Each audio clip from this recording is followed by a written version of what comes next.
Hello, today I Vivek Badani with enrollment ID 18SS02BT045 is preparing a short video on restriction digestion of plasmid DNA. Restriction digestion of plasmid DNA means to cut the DNA strands. Plasmid generally have multiple recognition sites. Recognition sites are the palindromic DNA sequences which are recognized by specific endonucleases. Every restriction enzyme have a specific DNA sequences which it recognizes and cut it at a specific DNA sequences.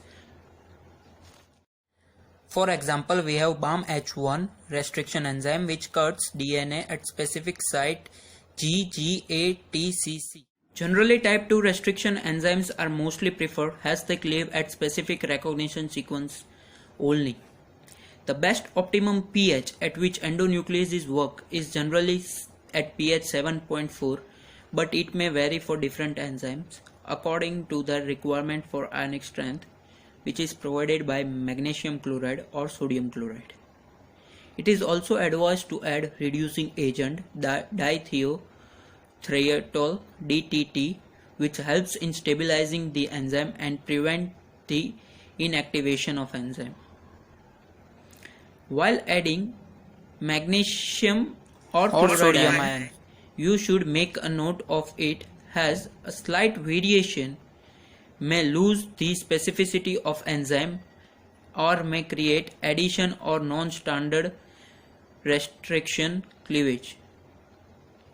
Generally, the phosphodiester gets cleaved at each of the DNA strands. Depending on the number of recognition site, it may be classified as octamer, tetramer or hexamer. Generally, these are few of the examples of restriction enzymes with their recognition sites. We have EcoR1, which is a hexamer. We have ALU1, which is a tetracutter. We have NOT1, which is a octacutter. In general, I would also like to share the general procedure which we follow. First of all, take your plasmid DNA into the Eppendorf tube, add sterile nuclease free water, and then your restriction endonuclease buffer. Then as per the sample taken, add restriction enzyme into it and provide incubation time accordingly. Then after incubation time, run your sample into the agarose gel so that you can check your results whether the restriction digestion has taken place or not. Thank you.